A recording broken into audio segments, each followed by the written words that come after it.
Bueno, don Manuel, el pasado 21 de marzo nos sorprendió a todos con su traslado e ingreso al Hospital del Río Carrión, de la capital palentina. ¿Cómo se encontraba? ¿Qué síntomas tenía? Bueno, antes de nada un saludo a todos los televidentes y oyentes, y a vosotros dos, los que estáis aquí, Álvaro y Chomi, de manera especial y particular. Pues el día 21, que era viernes, yo me acosté con normalidad, pero estando ya en la cama noté mucho calor en el cuerpo. Y de estas cosas dije, bueno, pues voy a ponerme el termómetro. Me puse el termómetro y tenía 38 de fiebre. Tomé un paracetamol, a las 2 horas y pico volví otra vez a tomarlo, ya había bajado, y eso ha sido un poco la peripecia, lo que me pasó. Después, a la mañana siguiente, vino el enfermero y me dijo que había que llevarme al hospital a hacerme la prueba. Y eso ha sido. Fui, me hicieron la prueba, me dijeron que era positivo y a ingresar. Y ya el pasado 30 de marzo, el lunes, recibió el hospitalaria y desde entonces permanece en la casa sacerdotal. ¿Ahora cómo se encuentra? Pues muy bien, gracias a Dios, muy bien. Todos los días me toma la temperatura y está pues, normal. Es más, todos los días me llaman desde el ambulatorio de Eras del Bosque, donde tengo yo a mi médico de particular, de cabecera. Me piden la temperatura, el oxígeno en sangre, que está muy bien, y si tengo alguna molestia de algún tipo.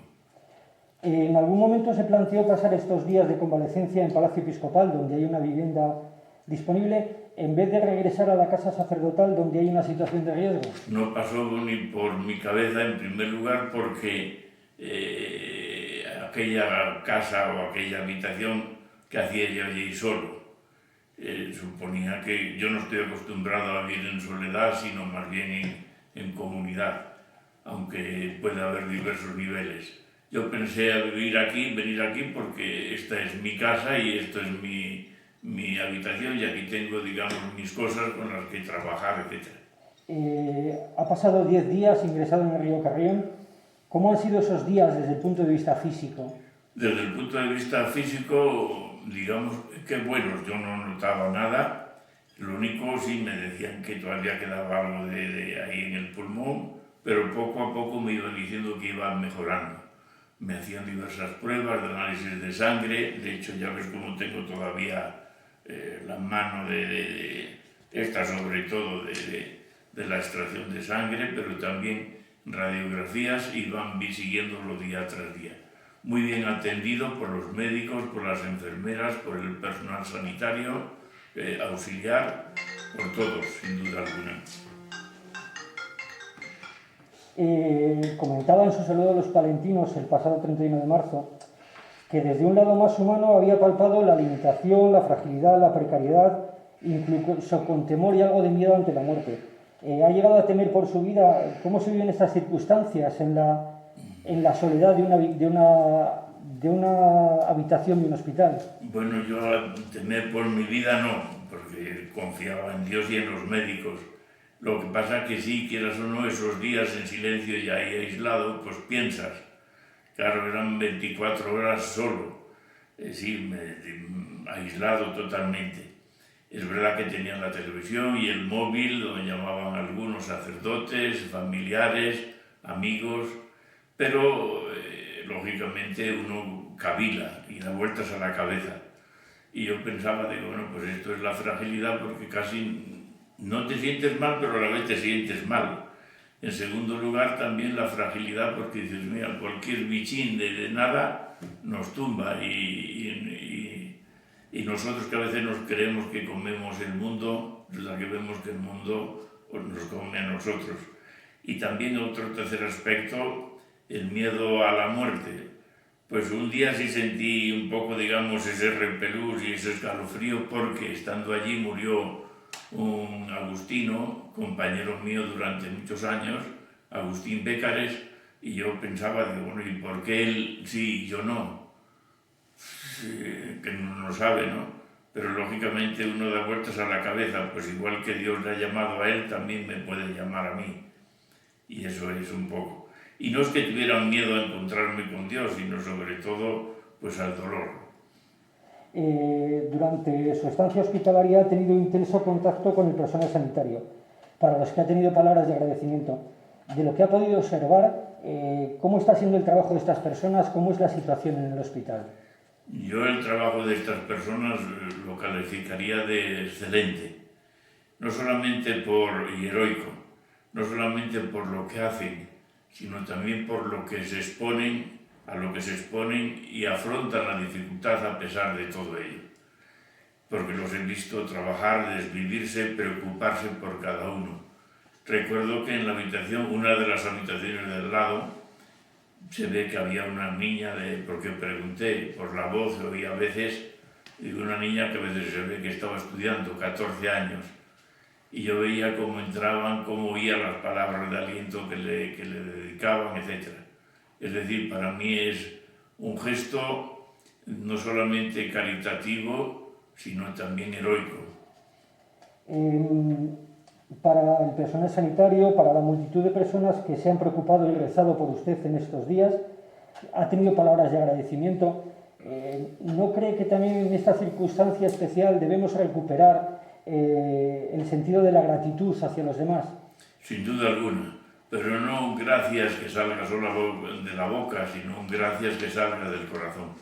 Porque en definitiva, en estas situaciones siempre, pero en estas situaciones se vive de una manera especial, nuestra vida depende de los demás, somos interdependientes, estamos unidos unos a otros y dependemos los unos de los otros.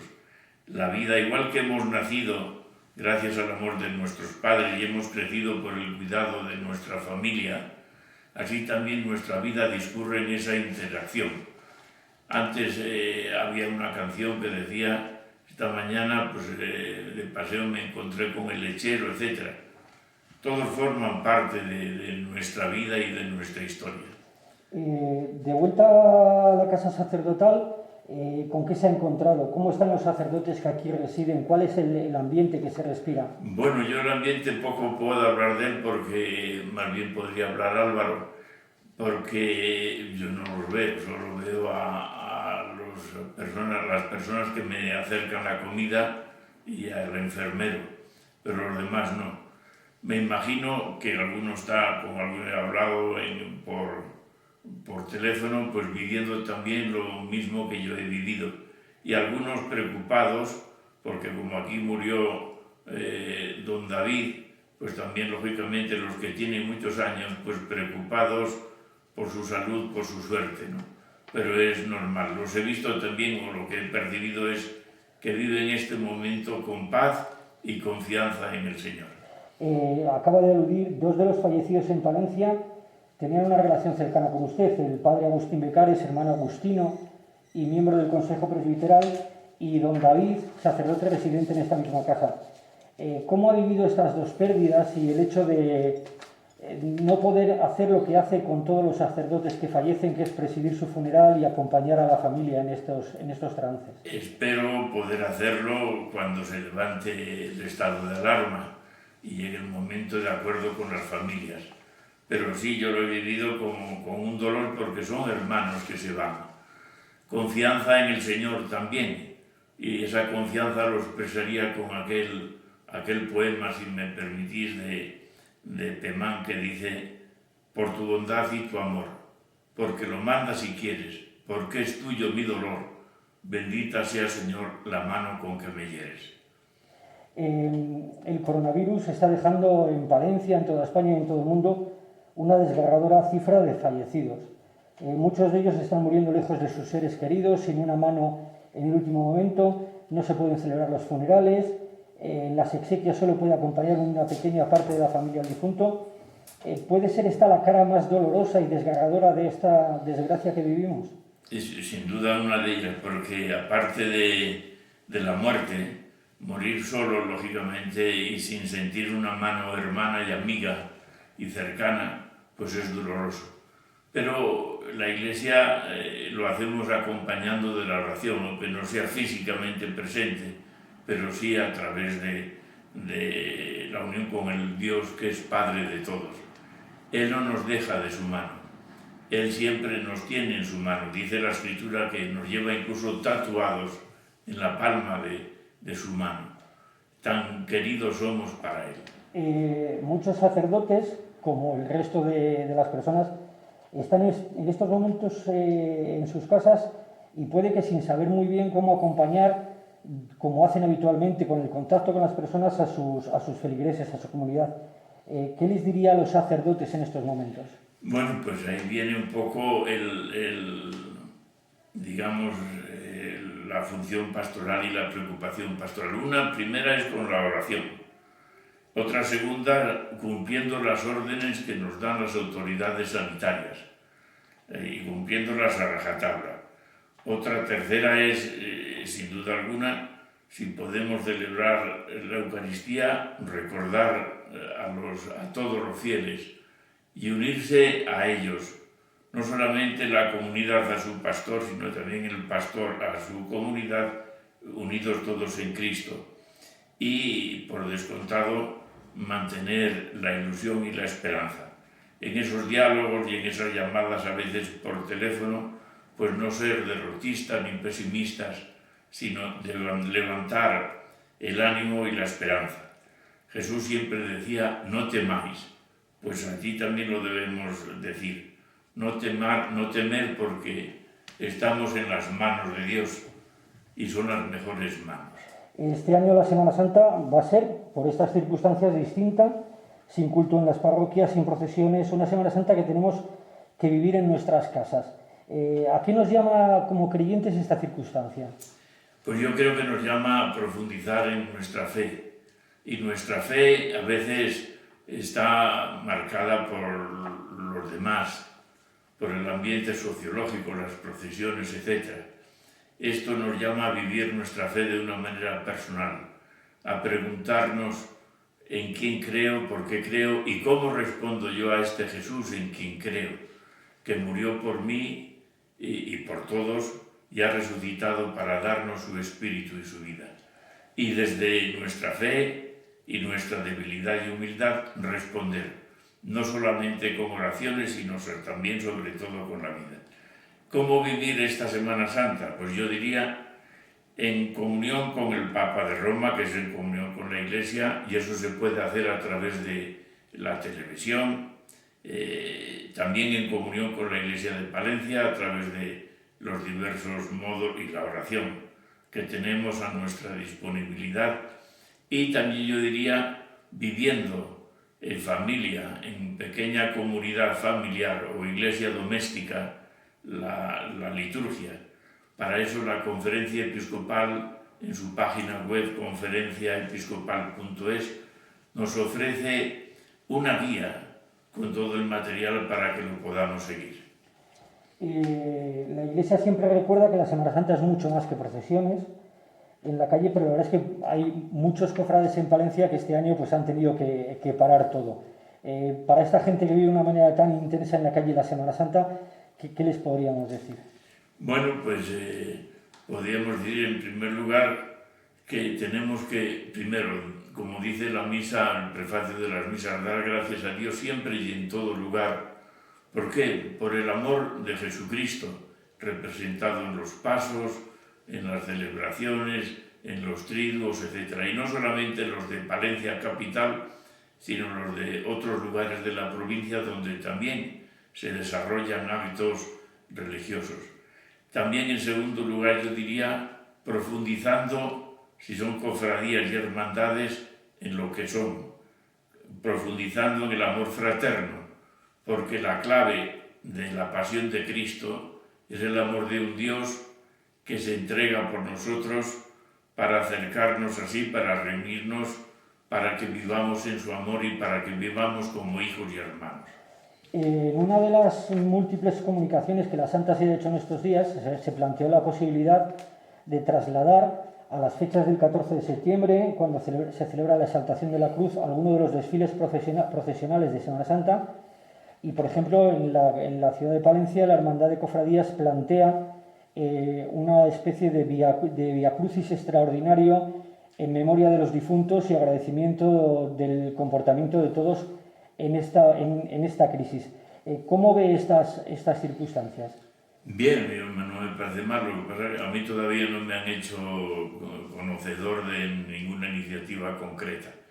El Papa lo ha sugerido que se traslade porque el 14 se celebra la exaltación de la Santa Cruz y el 15 la Virgen de los Dolores, o los Dolores de la Virgen María. Incluso ha trasladado para el día 13, domingo de septiembre, la colecta en favor de Tierra Santa, que se hacía siempre el Viernes Santo, como solidaridad con aquellos cristianos que sufren, pero mantienen la memoria viva. No solamente están ahí las piedras, la memoria viva de Jesús, nacido, muerto, sepultado y resucitado por nosotros.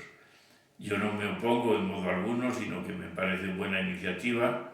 Lógicamente, eso no excluye que sea la única, porque yo creo que también sería muy bueno que antes o después de ese Via Crucis o en algún momento tengamos una Eucaristía en la catedral por todos los enfermos y fallecidos, todas las personas que sufren en su cuerpo, en su espíritu, han sufrido el ataque del coronavirus. También debido a este confinamiento hay muchas familias preocupadas por las primeras comuniones que estaban previstas para mayo. Se han cancelado todas las confirmaciones que usted pudiera hacer durante este tiempo. ¿Qué podemos hacer en esta situación? Bueno, yo estos días mandaré una carta a los párrocos para que ellos vean en cada situación, dialogando con los catequistas, con los padres y las madres, buscando una fecha oportuna, por descontado cumpliendo siempre las normas de las autoridades sanitarias. Si se impide la excesiva reunión de personas, pues lógicamente en esas fiestas y en esas fechas siempre se reúne mucha gente. Ellos que vean cómo, de qué manera, porque en cada sitio puede ser de una manera, de un lugar. Lo de la confirmación igual, se posponen y ya se verá en el septiembre, octubre, etcétera, cuándo y cómo. ¿Qué consejo daría a las familias para este tiempo de confinamiento en casa y también a las personas mayores, muchas de ellas solas, que están viviendo en la soledad estos días? Bueno, yo diría en primer lugar que siempre el cristiano tiene que vivir algo que es fundamental, que somos personas individuales, pero siempre estamos acompañados. ¿Por qué? Porque nuestro Dios es Padre, y es Padre misericordioso y compasivo. Nosotros somos sus hijos, y cuando un padre o una madre se olvida de sus hijos, dice la Escritura que aunque una madre se olvide, por lo que sea, porque ha perdido la cabeza, a sus hijos, dice el Señor, yo nunca te olvidaré. En segundo lugar, porque nuestro Dios se ha encarnado, Jesucristo, y ha acompañado todas nuestras situaciones vitales, los avatares de nuestra existencia, desde el nacimiento, la boda, el duelo, la agonía, la enfermedad, incluso la sepultura, pero todo por amor y gracias al amor. Y en tercer lugar, porque el Espíritu Santo, Señor y dador de vida, mora en nosotros y nos impulsa a amar, a seguir a Jesús y nos da fuerza y energía para seguir adelante. Porque Dios está con nosotros y si su amor está con nosotros, ¿quién estará contra nosotros? Dice San Pablo. Todo lo podemos en aquel que nos conforta. Todo lo podemos en el amor de Dios, porque su amor es la fuerza más potente, la energía más grande que tenemos nosotros los pequeños, los débiles, todos los hombres y la humanidad entera. Una de las consecuencias de esta pandemia, que ya se empieza a sentir, es la grave crisis económica derivada de la parada de buena parte de la industria, de los servicios, de los negocios. Todo apunta a que nos va a costar remontar esta crisis y que los más débiles, como siempre, van a ser los que peor lo van a pasar. ¿A qué cree que estamos llamados en ese momento? Bueno, varias cosas. Esta situación nos llama, por ejemplo, desde mi punto de vista, y así brote pronto, en primer lugar, a reforzar los lazos de la fraternidad, porque la fraternidad hace brotar la esperanza. Y la esperanza nos lleva, como decía un autor francés, a pensar que mañana todo será distinto.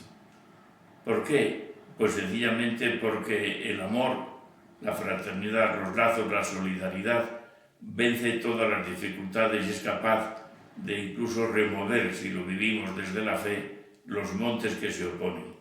Nos llama también, por descontado, a vivir no solamente pendientes de las cosas materiales, que las necesitamos, el dinero, la salud, el bienestar, pero también necesitamos cultivar la vida espiritual. No solo de pan vive el hombre, también vive de la palabra de Dios, de la amistad, del compartir la existencia, el trabajo, lo que somos y tenemos. En definitiva, nos llama, pienso yo, a vivir lo que somos, hijos y hermanos, y a vivir como tales desde Jesucristo y con Jesucristo. ¿De qué manera durante estos días podemos estar cercanos a los demás, a nuestros seres queridos, a los vecinos? Bueno, siempre podemos estar estos días y todos, porque todos los días no solamente es santo la Semana Santa, y el Viernes Santo y el Jueves Santo. Para el cristiano todos los días son santos, porque todos los días Dios está con nosotros. ¿Nosotros cómo vivirlos? Pues sin duda alguna mi reflexión y mi sugerencia es que lo vivamos unidos, procuremos pensar no en nosotros mismos, sino en los demás, porque amar un poco es servir a los otros, buscar el bien de los otros, y no solamente eso, sino pensarlo y vivirlo, lógicamente, a la vez orando unos por otros, dándonos cuenta que todos formamos parte no solamente de una iglesia, sino también de una misma humanidad, y que esa parte nos afecta a todos y a cada uno. No sabemos muy bien cómo va a ser el día después. ¿Cree que la vida volverá a ser como antes? O como muchos apuntan, esto va a cambiar definitivamente muchas cosas en nuestra sociedad. Pues me imagino que esto cambiará muchas cosas en nuestra sociedad. En primer lugar, porque en nuestra sociedad a veces queremos que volvamos al transhumanismo, que el hombre se autogestiona solo y que un poco casi se hace a sí mismo. Cuando este virus nos dice que lógicamente que somos frágiles, que somos débiles, que necesitamos de Dios y de los demás, pero también nos ayuda a construir un futuro donde, por descontado, reine lo que decimos, el reino de Dios, la paz, la justicia, la solidaridad, donde se tenga mucho más en cuenta la moral y la ética y lógicamente a todos los niveles, el científico, económico, el personal, el social, el laboral, a todos los niveles. El pasado 27 de marzo el Papa Francisco, en un momento extraordinario de oración en la Plaza de San Pedro, nos decía que estamos asustados, como los discípulos a los que una tormenta sorprendió en una barca, y nos repetía constantemente: ¿por qué tenéis miedo? ¿Aún no tenéis fe? ¿Es esta circunstancia que vivimos una prueba para nuestra fe? Bueno, prueba es la vida diaria, vivir cada día desde la fe cuando tenemos tantas voces que nos invitan a vivir de otra manera, como si Dios no viviera. Un himno de víspera dice: tantos me dicen que estás muerto, tú que conoces el desierto, dame tu mano y ven conmigo. Sin duda alguna, yo creo que esta es una ocasión para vivir nuestra fe. ¿Pero cómo? Despertar a Cristo con nuestra oración. San Agustín, comentando este pasaje de la barca perdida en el mar y en el temporal, y de Jesús durmiendo, dice: despierta tu fe para que veas y sientas cómo Jesús está contigo, cómo Él es el Señor del universo, cómo Él, en definitiva, es el vencedor del pecado, del mal y de la muerte, el resucitado. En su carta dominical del pasado 22 de marzo apuntaba que no todo es incertidumbre, temor y miedos, que no todo es negativo si sabemos reaccionar positivamente. ¿Cómo podemos aprovechar esto para crecer como personas, crecer como iglesia, crecer como sociedad? Yo creo que en primer lugar deberíamos pararnos todos un poco y reflexionar. ¿Qué lecciones saco yo de esta situación? ¿Qué lecciones saco yo para mi vida personal, para mi vida familiar y para mi vida eclesial? Porque para cada sector de nuestra existencia podemos y debemos sacar consecuencias y conclusiones. Es más, debemos hacerlo, porque yo creo que es muy importante. Es como un examen de conciencia que nos llama a decir dónde hemos puesto el corazón, dónde ponemos nuestros valores, dónde ponemos en definitiva nuestra felicidad. En realidades que se apolillan, en realidades que no van más allá de la esquina de al lado, o las ponemos en las personas y en Dios, en su amor. Y de ahí queremos construir una humanidad nueva, una sociedad nueva y una iglesia también que responda al deseo de Cristo, que sea discípula y misionera del resucitado. Y ya para acabar, una palabra para los enfermos, que estén enfermos en este momento. Pues yo diría una palabra de ánimo. Os habla el obispo de Palencia, pero una persona como vosotros, que también ha pasado por esa prueba. Que sintáis nuestra oración y nuestra cercanía. Y ánimo, no perdáis la esperanza. La esperanza y el amor es la gran fuerza que tenemos. La esperanza en Dios, pero también la esperanza y la confianza en los que os atienden, los médicos, los enfermeros, el personal sanitario, todos. Que confiemos los unos en los otros y que aunque nos sintamos o os sintáis solos, que sepáis que todos estamos con vosotros. En primer lugar Dios, pero también la Virgen María, los santos y todos los fieles cristianos de la Iglesia palentina, sacerdotes, religiosos, religiosas, laicos y laicas, todos estamos con vosotros. Y la unión hace la fuerza, así que ánimo, sed valientes, esperad en el Señor, y sed valientes y confiad en Él.